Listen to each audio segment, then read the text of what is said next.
Government and governance एक ही सिक्के के दो पहलू हैं। गवर्नेंस के माध्यम से गवर्नमेंट को स्वीकृति मिलती है। The biggest problem in this country is absolute arbitrary power. And we do not provide rules and structures to manage people's expectations, to manage the environment. The environment minister or the chief minister of a state can take any decision he wants on anything. Administration, police, bureaucracy, one of the most pressing problems there is the political interference in the level of policy. जो civil servants honest हैं, ईमानदार हैं, वो सोचते हैं कि हमें कोई प्रोटेक्शन मिलता नहीं, तो इस वजह से वो फिर निर्णय लेने में, डिसीजन मेकिंग में से विड्रॉ कर जाते हैं। लेकिन जो सिविल सर्वेंट्स ऐसे हैं, अनस्क्रूपलस हैं, वो फिर राजनेताओं के साथ मिलके वो अपनी तरफ जितना फायदा उठा सकते हैं तो उठाते हैं। ट्रांसपेरेंसी के अभाव के कारण अविश्वास बढ़ता चला जाता है। We have seen in several rape cases that the police are reluctant to even file a report, right? So that high-handedness of the administration of the state machinery is always there. Police अगर आपकी FIR नहीं लिख रही तो क्यों नहीं लिख रही है? पुलिस अगर आपसे कहती है कि नहीं जी ये एविडेंस नहीं है और किसी और केस में वो बहुत फ्लिपेंट एविडेंस पे बहुत बड़े बड़े सेडिशन के केसेस, 66A के केसेस लगा देती है, तो इसकी अकाउंटेबिलिटी हम किससे मांगे? Most important thing that the Prime Minister can do is to make performance as a criteria of promotions and work. Now, let that become a legitimate function and then make both the secretary and the minister responsible for the policies that they are going to implement. We passed the RTI bill so that we could ensure transparency and so people could understand what is going on with their government. Government has no business to do a business. ये मेरी बिल्कुल सोच है मित्रों। Minimum government, maximum governance, इसके बिना कोई चारा नहीं है।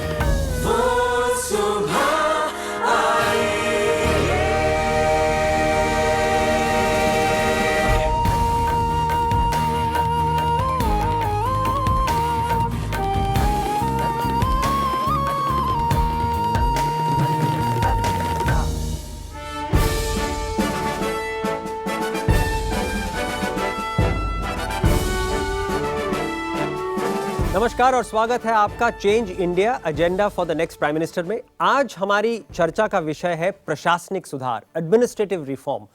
किस तरह से नए पॉलिसी इनिशिएटिव्स लिए जाएं जिससे जो हमारा जो ढांचा जो ऑब्स्ट्रक्शनिस्ट बन गया है, जो नेगेटिव सा हो गया है, उसको किस तरह से उसमें किस तरह सुधार लाया जाए और नए प्रधानमंत्री किस तरह से इसमें एक नई जान फूंक सकते हैं, नई एनर्जी फूंक सकते हैं।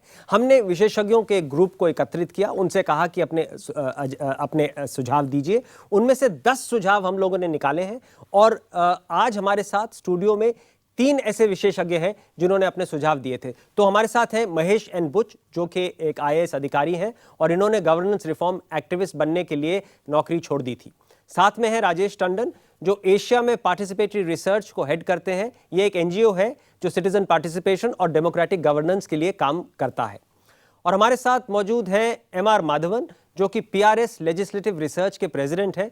ये एक ऐसा संस्था है जिसमें संसद के परफॉर्मेंस और मॉनिटरिंग की जाती है और एनालाइजिंग की जाती है और इसमें इन्होंने काफ़ी शानदार काम किया है।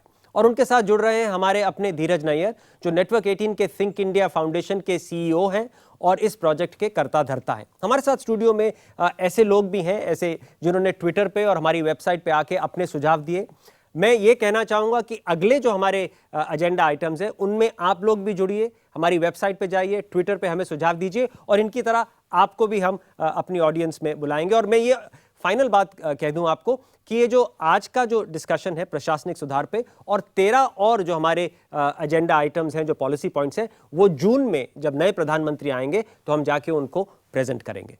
तो पहला जो हमारा सुझाव है प्रधानमंत्री के लिए वो है, और इस पे काफ़ी चर्चा हो चुकी है, कि जो सीनियरिटी प्रिंसिपल है सिविल सर्विसेज में उसको ख़त्म कर दीजिए और टेन्योर जो है उसको कम कर दीजिए। जो फिक्स टेन्योर है उसको कम कर दीजिए। हम कह रहे हैं कि एक 20 साल का टेन्योर पे चेक होना चाहिए, उससे पहले एक 14 साल के टेन्योर पे चेक होना चाहिए, और जैसे जैसे सीनियरिटी की अपॉइंटमेंट होती है तो एक्सपर्ट्स को बाहर से लैटरल एंट्री करवाइए, एक्सपर्ट्स की जो आए, जो एक्सपर्टीज लेके आए। तो ये तो हमारा सुझाव पहला है। और इसके साथ जुड़ा हुआ है दूसरा सुझाव कि जो सीनियर अपॉइंटमेंट्स होती हैं, इंपॉर्टेंट अपॉइंटमेंट्स होती हैं, कॉन्स्टिट्यूशनल हैं, स्टैट्यूटरी हैं, रेगुलेटरी हैं, उनको सबको प्रधानमंत्री को और लीडर ऑफ द ऑपोजिशन को बैठ के बायपार्टिजन तरीके से करना चाहिए, जिससे कि जो आदमी उनको हेड करे वो जेन्युइनली एक बायपार्टिजन हो और फेयर हो। तो बुच साहब ये दो सुझाव है। यहाँ तक वरिष्ठता का सवाल है, सेना में हर पदोन्नति के समय एक प्रकार की परीक्षा होती है जी। यानी आप मेजर से लेफ्टिनेंट कर्नल नहीं बन सकते जब तक आपको उसके लिए उचित न पाया जाए।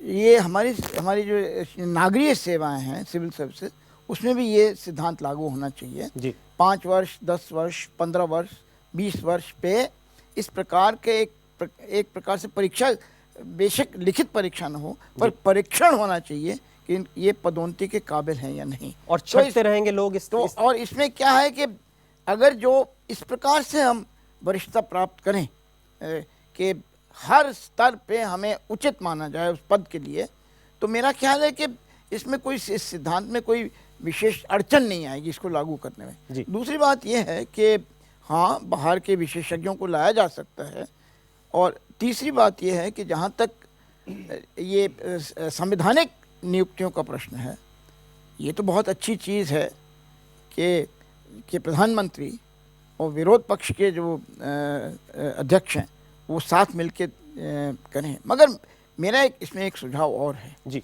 हर पद के लिए हम एक सर्च कमेटी होनी चाहिए जो विशेषज्ञों की हो, जो कुछ एक फहरिस्त बनाए लोगों की कि भाई ये लोग इस पद के लिए काबिल हैं जी। और उस सूची में से यदि नियुक्ति होती है तो मेरा ख्याल है कि हम अच्छे लोगों ला सकते। और ये एक और अंतिम जी, मेरा ये ख्याल है कि ये जितने अभी पद बने हैं वो सेवानिवृत्त जजेस और सिविल सर्वेंट्स के लिए बने हैं। सेवानिवृत्त लोगों को मत लीजिए। नहीं, ये बहुत जरूरी, राजेश, ये बुच साहब ने जो कहा बहुत जरूरी बात है, क्योंकि आप देखें जितने भी रेगुलेटरी एजेंसीज बनी हैं, चाहे वो डिजास्टर मैनेजमेंट जैसी टेक्निकली स्पेशलिस्ट हो, चाहे वो सेबी जैसी टेक्निकली स्पेशलिस्ट हो, उन सब में IAS officer, retired IAS officer. क्या इस देश में और कहीं एक्सपर्टीज नहीं है?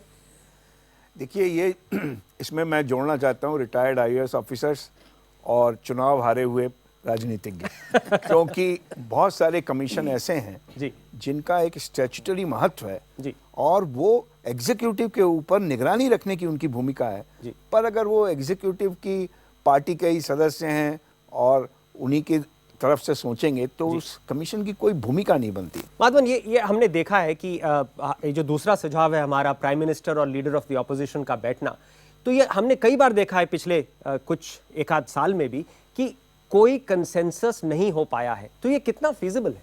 अधिकतर में तो कंसेंसस हुआ है, 2-3 जगह पे नहीं हुआ है, पर हमें इसमें करना चाहिए कि अगर किसी को भी ऑब्जेक्शन हो वो ऑब्जेक्शन को मान लेना चाहिए और करना चाहिए कि यह पूरे कंसेंसस यूनानिमिटी के साथ, सबके मत सहमत के साथ ही होगा।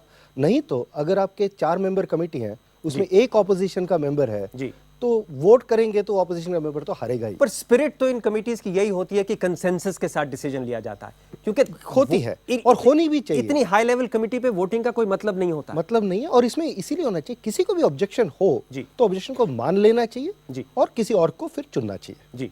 तो ये आपके हिसाब से ये 2-3 बार हमने देखा नहीं हो पाया। लोकपाल में भी हम देख रहे नहीं हो पाया है, देखा था, हमने सीवीसी में देखा नहीं हो पाया। तो ये क्यों नहीं, ये क्या ये स्पिरिट मिसिंग है हमारे नेताओं में? आपने बिल्कुल कहा, उनके बीच में ट्रस्ट स्पिरिट, वो थोड़ा बड़प्पन चाहिए जी, बड़प्पन होना चाहिए, बड़प्पन और स्टेटसमैनशिप की जरूरत है। मैं ऑडियंस के पास आना चाहता हूं, कोई सवाल? जी, आप लेटरल एंट्री का एक इशू ले लेता हूं जी, और वो सोचता हूं कि केवल बड़े बड़े पदों पर तो हमने सोचा है, सैम पेट्रोडा तो आ सकते हैं, लेकिन छोटे पदों पर जैसे कि अगर कोई सरपंच रहा है, उसको अपने फील्ड का ज्ञान है, समझ है, एरिया की समझ है, बहुत सारी एक्सपर्टीज उसके पास है, उसके पास कुछ एक्सपीरियंस भी है, तो अगर उसकी लेटरल एंट्री बीडीओ एडीओ ये जो हमारे और बहुत सारे पद हैं, ये पूरा स्ट्रक्चर चेंज हो जाएगा, बहुत अच्छी समझ डेवलप हो जाएगी। तो हम यहाँ यही कह रहे हैं कि कॉन्ट्रैक्चुअली लाना चाहिए। दूसरा एक छोटा सा कि जो लीडर ऑफ अपोजिशन है उसको ड्यू रिस्पेक्ट मिलना चाहिए। निंदक नियरे राखिए सबसे बड़ा प्रिंसिपल होगा किसी भी कमेटी को ठीक से फंक्शन कराने के। बिल्कुल सही बात। लेटरल एंट्री से पहले भी हमें एक देखना पड़ेगा कि रिक्रूटमेंट स्टेज पर ही हमें देखना पड़ेगा कि ठीक लोग आ रहे हैं जी। हम जब सेलेक्ट करते हैं कॉलेज से फ्रेश ग्रेजुएट को, वो उनकी मैनेजमेंट लीडरशिप कैपेबिलिटी है उस वक्त जज नहीं होती है जी। तो आईएएस के लिए रिक्वायरमेंट होनी चाहिए 8-10 साल का एक्सपीरियंस हो, जिसमें जॉब जी असेसमेंट भी हो सके और मल्टी लेवल पे एंट्री जो है इंस्टीट्यूशनलाइज होनी चाहिए। जी बिल्कुल, ये सुझाव तो बहुत ही अच्छा है कि एक बार आपने एग्जाम ले लिया 30 साल पहले और फिर आप उस पर चलते रहते हैं। मैं दूसरी तरफ एक बार जाना चाहता हूँ। जी सर, मुझे बस इतना लगता है कि हम जैसा हमने एक एक्ट में देखा था, जब ऑपोजिशन और प्रोपोजिशन दोनों साथ थे, कई मुद्दों पे साथ हो जाते हैं, पर उनका वहाँ पे संभवतः पॉलिटिकल एफिलिएशन भी काफ़ी मैटर करता है। हमें ये ध्यान में रखना है कि ऐसी सिचुएशन ना आए जब उन दोनों का ही कोई स्वार्थ मिल रहा हो, और क्योंकि वो दोनों पॉलिटिशियंस हैं तो वो नीति नहीं आनी चाहिए। जो एक्सपर्ट कमेटी का सजेशन दिया वो शायद काफ़ी कारगर रहेगा। बहुत ज़रूरी है। जी धीरज। देखिए काफ़ी मुद्दे उठाए हैं ऑडियंस ने, तो मैं पहले सीनियरिटी पे लेता हूँ। आई थिंक इशू है अनुभव का, एक्सपीरियंस का। तो हमें चाहिए लोग जिनके पास अनुभव है और जो उनकी कॉम्पिटेंस है उसमें, तो चाहे वो अंदर के हो। हम ऐसा नहीं बोल रहे हैं कि खाली बाहर के लोग लाइए और अंदर के लोग बिल्कुल नहीं है, लेकिन जो अंदर के लोग अच्छे हैं, जो आईएएस में रहे हैं शुरुआत से, जिन्होंने एक्सपर्टीज डेवलप की है, वो भी इस सिस्टम से बेनिफिट करेंगे। अभी तो काफ़ी आईएएस ऑफिसर का ये हाल है कि 1 साल 2-3 साल एक मिनिस्ट्री में रहते हैं, फिर कहीं और चले जाते हैं, एक्सपर्टीज नहीं डेवलप होती कहीं में। लेकिन कई ऐसे मंत्रालय हैं जैसे स्वास्थ्य, वहाँ पे एक doctor, public health professionals, experts की जरूरत पड़ती है। तो इसका कॉम्बिनेशन होना पड़ेगा। हम ऐसा नहीं कह रहे कि बिल्कुल आईएएस को छोड़ दीजिए और ये, तो ये एक बहुत है। लेकिन वही है कि 30 साल पहले वही परीक्षा पे पूरा सिस्टम नहीं चल सकता। तो बुच साहब कुछ कहना चाह रहे हैं, फिर उसके बाद मैं अगले पॉइंट पे आऊंगा।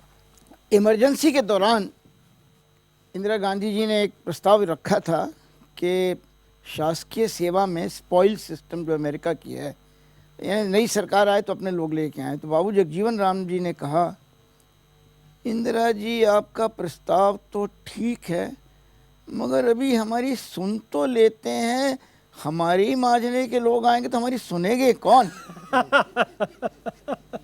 अब पॉइंट नंबर 3 और 4 पे आता हूं। पॉइंट नंबर 3 है कि इतनी मिनिस्ट्रीज बन गई हैं, इतनी मिनिस्ट्रीज बन गई है। स्टील की मिनिस्ट्री है, क्या करती है वो मिनिस्ट्री? क्योंकि स्टील तो मार्केट में उसका भाव तय होता है, मार्केट में वो आता है, मार्केट है। इस तरह से इतनी मिनिस्ट्रीज बन गई हैं। हम कह रहे हैं कि एडमिनिस्ट्रेटिव रिफॉर्म्स कमीशन की रिपोर्ट्स उठाइए।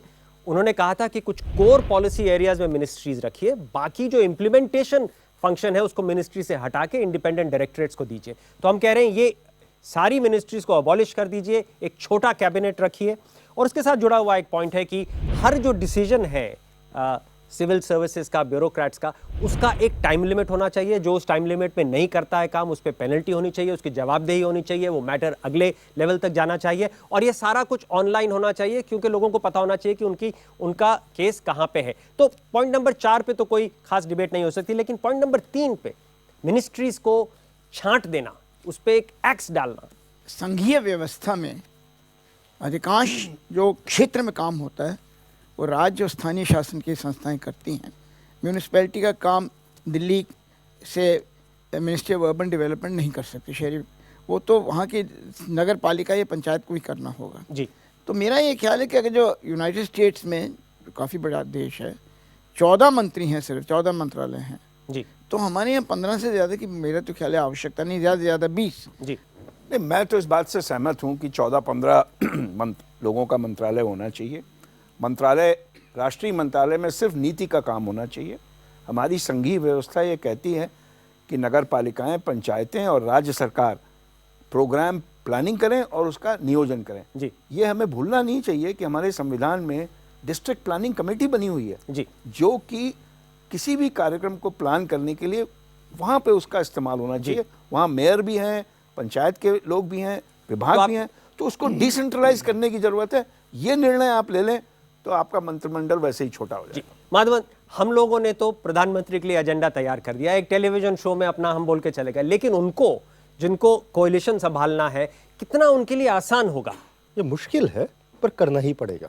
जैसे 12, 14, 13 साल पहले एक कॉन्स्टिट्यूशनल अमेंडमेंट लेके आए थे कि maximum number of ministers including MOS अभी 15% ऑफ लोकसभा स्ट्रेंथ है जी, तो 80 के आसपास आता है जी, उसको कम कर दीजिए जी, बोलिए कि ठीक है वो अपर लिमिट है, अभी हम अपर लिमिट पर ही बैठते हैं जी, उसको बोले कि मेरी मर्जी मैं कम करूंगा और रैशनलाइज करना चाहिए जी, कि रिलेटेड मिनिस्ट्रीज जो है अलग अलग है उनको मिला के एक मिनिस्ट्री करके उसके अंदर के छोटे डिपार्टमें बना जैसे हमने देखा एनर्जी में कितनी मिनिस्ट्रीज है, कितनी मिनिस्ट्रीज ट्रांसपोर्ट करती हैं, कितनी मिनिस्ट्रीज हाउसिंग करती हैं, उन सबको काट छाट के छोटा कर दीजिए। तो धीरज ये तो पहले दिन का ही एक काम है, क्योंकि अगर आपने दूसरे दिन बड़ा कैबिनेट बना दिया तो फिर तो 5 साल वो चलता रहेगा। हाँ बिल्कुल, अगर ये पहले दिन पहले हफ्ता में नहीं किया तो बिल्कुल नहीं होगा। कर सकते हैं नए प्रधानमंत्री कर सकते हैं जिनको फ्रेश मैंडेट मिला है। कठिनाई में दो हैं, कोalition होती है, उनको मंत्रिमंडल में जगह चाहिए, दूसरे अपनी पार्टी में भी लोग चाहते हैं कि वो मंत्रिमंडल, लेकिन पूरा माइंडसेट है भारत में कि जो नेता हैं सब मंत्री बनना चाहते हैं, क्योंकि मंत्री पॉलिसी बनाने के लिए खाली नहीं बनते और कई चीज़ों के लिए भी बनते हैं, पेट्रनेज है या जो भी है। लेकिन जो अब ये मंत्री का जो रोल है खाली पॉलिसी का रोल होना चाहिए, प्रधानमंत्री को बहुत क्लियर बना देना चाहिए। देखिए हमारी ऑडियंस कितना समझती है, कितना सोचती है कि जो नए प्रधानमंत्री आएंगे क्या वो ये कर पाएंगे। तो मुझे अपना हाथ उठा के बताइए कि क्या नए प्रधानमंत्री ये मुश्किल डिसीजन पहले या दूसरे दिन अपने दफ्तर में ले पाएंगे कि मैं अपनी मंत्रिमंडल को सिर्फ 15 मिनिस्टर का रखूंगा? क्या आपको विश्वास है? जिनको है हाथ उठाए।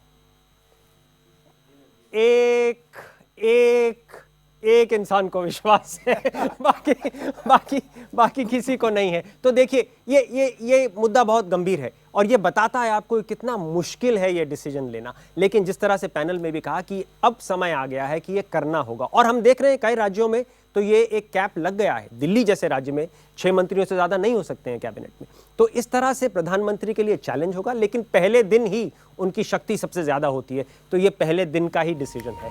आप हमारे साथ बने रहिए, हमारी वेबसाइट पे जाइए thinkindia.in.com, अपने सुझाव दीजिए और एक छोटी सी ब्रेक के बाद हम वापस आते हैं।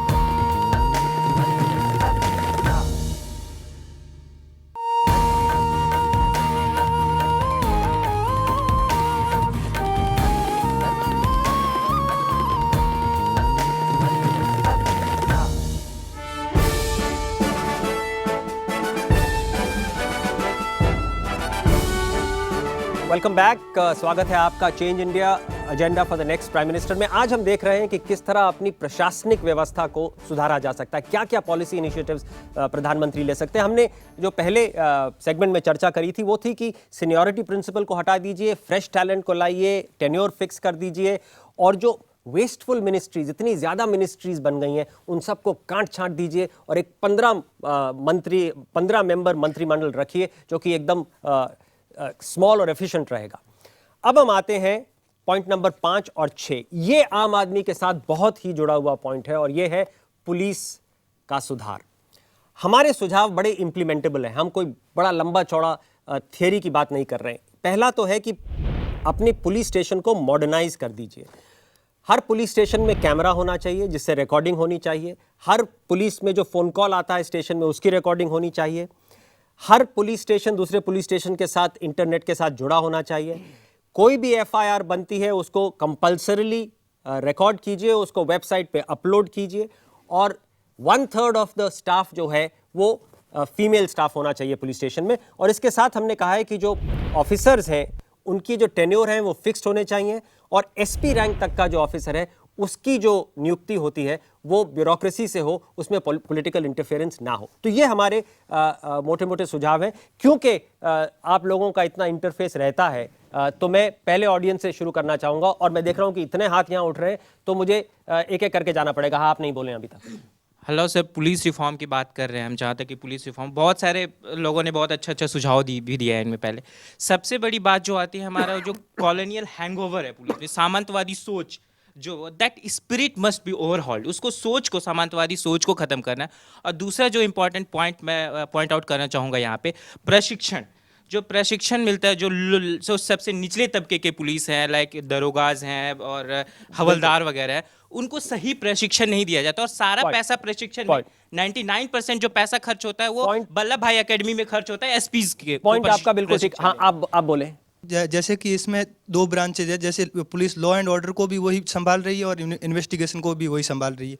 दोनों ब्रांचों को सेपरेट करना चाहिए। जो इन्वेस्टिगेशन कर रही है उसे प्रॉपर ट्रेनिंग दी जानी चाहिए। जैसे आज की तारीख में 10वीं पास कांस्टेबल है, वो इन्वेस्टिगेशन कर रहा है तो वो आईपीसी के बारे में कुछ समझ ही नहीं रहा है, सीआरपीसी किया उसके बारे में कुछ समझ ही नहीं है। बहुत स्पेसिफिक और बहुत वाइज रिकमेंडेशन है आपका। हाँ, आप नहीं बोले। मॉडर्नाइजेशन करने की काफ़ी ज़्यादा ज़रूरत है। अभी सबसे बड़ा विवाद होता है जो 2 थानों के बाउंड्रीज़ को लेकर के।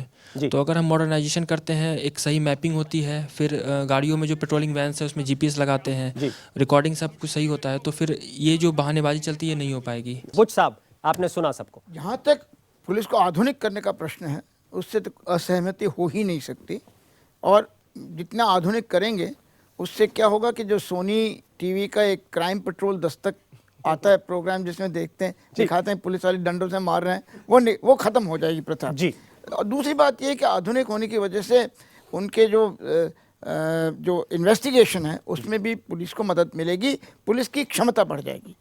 जहाँ तक पुलिस की जवाबदेही का प्रश्न है, हम केवल एसपी और इसकी क्यों देख रहे हैं, हम केवल डीजी पुलिस की क्यों देख रहे हैं? एक स्टेट में 1000-1500 थाने होते हैं, डीजी पुलिस सब थानों पे खुद नज़र नहीं रख सकता। जवाबदेही हर स्तर पर होनी चाहिए। पर इसमें एक बात आपको याद रखना होगा, हम एक लोकतंत्र हैं जी, पुलिस भी एक महकमा है और उस महकमे के लिए एक मंत्री होता है जिसको विधानसभा में प्रश्न पूछे जा सकते हैं जी। वो जो कह दे कि सब कानून कह रहा है मैं कुछ नहीं कर सकता, तो कहेंगे कानून बदलो। इसलिए आपको इस बात को याद रखना होगा कि पुलिस बिल्कुल अपने कार्य में स्वतंत्र हो। मगर मैं आपको एक चीज़ बता देना चाहता हूँ जी, जो हमारा क्रिमिनल प्रोसीजर कोड है उसका अध्याय 12 जो है, चैप्टर 12 है, जो इन्वेस्टिगेशन बताता है, उसमें पुलिस आज भी कानूनी तौर से इन्वेस्टिगेशन में पूर्णतः स्वतंत्र है जी। इसमें सिर्फ कोर्ट दखल दे सकते, कोई नहीं दखल दे, लेजिस्लेचर भी नहीं दे। हम उस बात को पुनः दोहराएं जी, और जिससे कि पुलिस की स्वतंत्रता जो कानून उनको दे रही है जी। अंत एक पॉइंट, दफा 154 सीआरपीसी के तहत पुलिस के पास कोई विकल्प है ही नहीं है। अगर जो कोई first information report cognizable offence की देता है तो उसको रिकॉर्ड करना ही होगा जी। मैं कहता हूँ 2 थानेदारों को आप डिसमिस कर दीजिए, वो नहीं रिकॉर्ड करते, आपको ये समस्या ही नहीं होगी। एक प्रश्न जो एक सुझाव आया था वो बहुत ज़रूरी है कि इनके रिक्रूटमेंट का जो तरीका है जी, और जो इनके ट्रेनिंग का है, ट्रेनिंग एक बार ही नहीं, एंट्री लेवल पे ही नहीं, एक प्रमोशन से लिंक ट्रेनिंग, एक लेवल एसएचओ बनने के लिए क्या ट्रेनिंग नेक्स्ट लेवल पे, और फिटनेस लेवल की भी। आप देखें हमारे पुलिसमैन कितने अनफिट लगते हैं। बिल्कुल, तो उसमें अब बाकी देशों में देखिए कितने फिट होते हैं पुलिस, तो उसमें बिल्कुल ध्यान नहीं दिया जा रहा है जी। और वो इन्वेस्टमेंट इसलिए ज़रूरी है कि सिर्फ उन्हीं की कमजोरी से ऐसा नहीं हो रहा है। तो आई थिंक एक मॉडर्नाइजेशन का पहलू है, एक कॉम्पिटेंस का पहलू भी जी।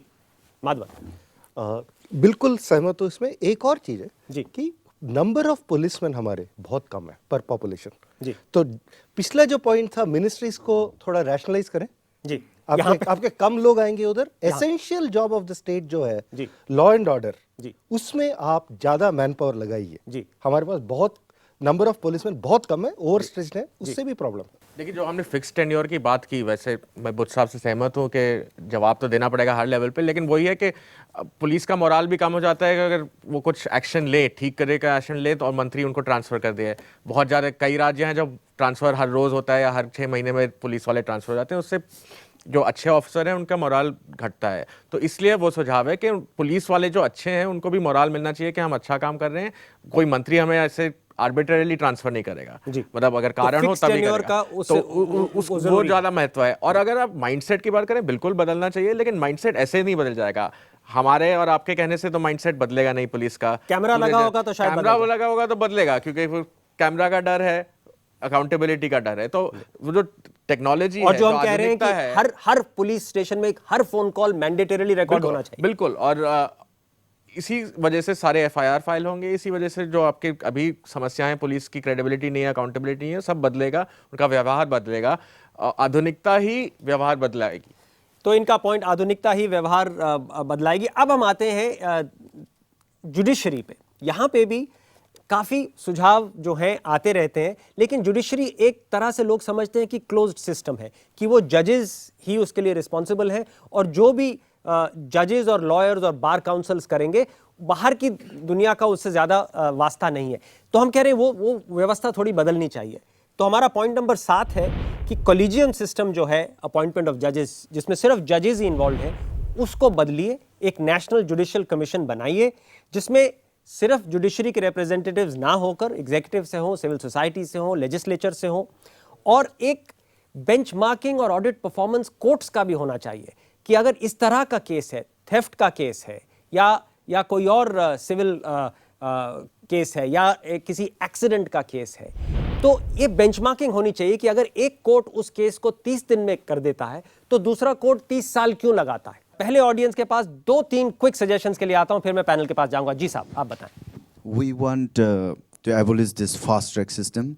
We have a very we want to get improvement and efficient and effective or existing legal system. मेरा ये सवाल है कि आप कोलिजन सिस्टम हटा के अगर जुडिशियल अपॉइंटमेंट कमीशन लाते भी हैं, पर जिसमें ऐसे वेक टर्म है कि 2 एमिनेंट पर्सन कह के, तो ये एक तरह से तो अगर पहले मैं अपना घर खुद साफ करता तब कोई और साफ कर रहा है, तब ज़्यादा डर है जुडिशरी को कि अगर मैं पॉलिटिशियंस का इन्फ्लुएंस ज़्यादा ही बढ़ जाएगा अगर जुडिशियल अपॉइंटमेंट कमीशन आता भी और ऐसे वेक टर्म्स आएंगे साथ में। आई थिंक ये एक रेलेवेंट पॉइंट आप रेज कर रहे हैं कि इससे कोई अनड्यू इन्फ्लुएंस तो नहीं आएगा। तो माधवन, मैं आपसे शुरू करना चाहूँगा, इसमें कोई डर है?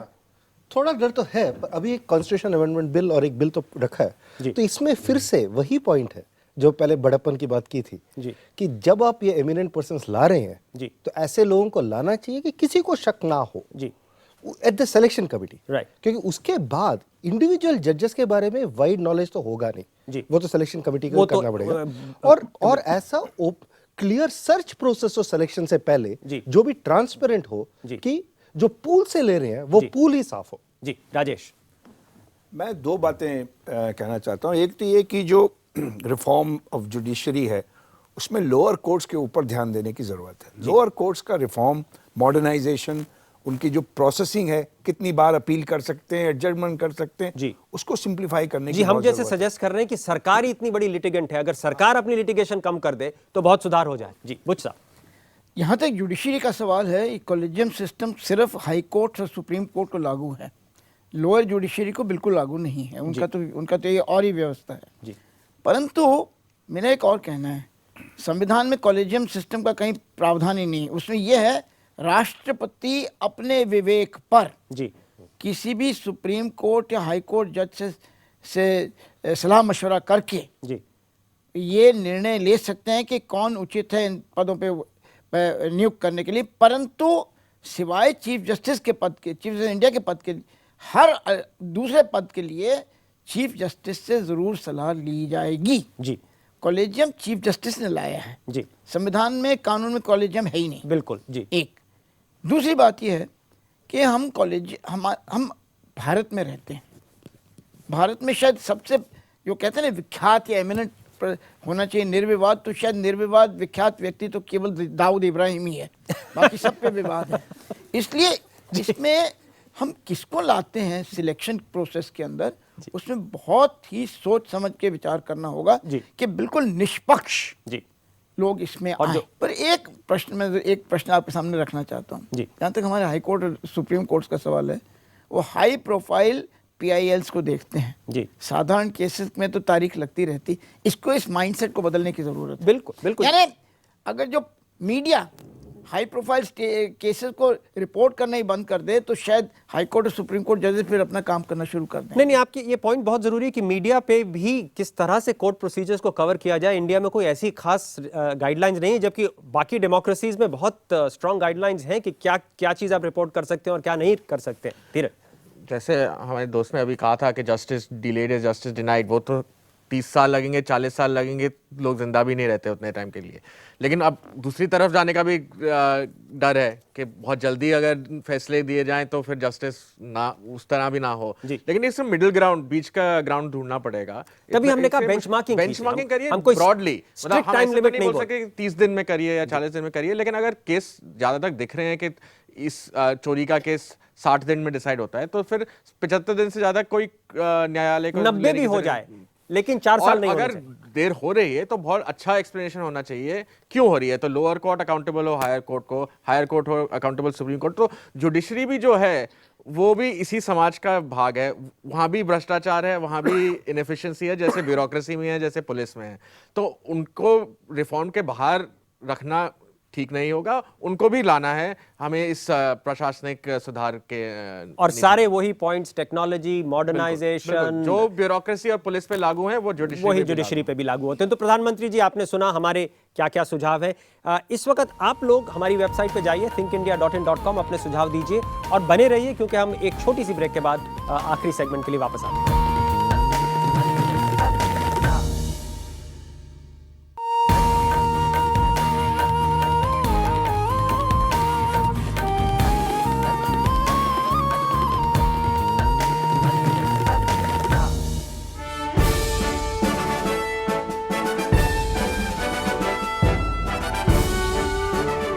स्वागत है आपका change India an agenda for the next prime minister में। आज हम देख रहे हैं किस तरह अपने प्रशासनिक ढांचे को, किस तरह अपने एडमिनिस्ट्रेटिव एपरेटस को रिफॉर्म किया जा सकता है, उसमें सुधार किया जा सकता है। हमने काफ़ी सुझाव दिए हैं जो कि ब्यूरोक्रेसी से हैं, जो कि पुलिस के थे, जो कि जुडिशरी के थे, और 2-3 मुद्दे सब सामने साफ आ रहे हैं कि हर आपको एक ट्रेनिंग सिस्टम होना चाहिए, एक छटने का सिस्टम होना चाहिए, एक लैटरल एंट्री होनी चाहिए बाहर से एक्सपर्ट्स की, जिससे कि जो ये व्यवस्थाएं हैं ये मॉडर्न रहती हैं, और टेक्नोलॉजी का बहुत यूज़ होना चाहिए। पुलिस स्टेशन में होना चाहिए, जुडिशरी में होना चाहिए, सिविल सर्विसेज में होना चाहिए।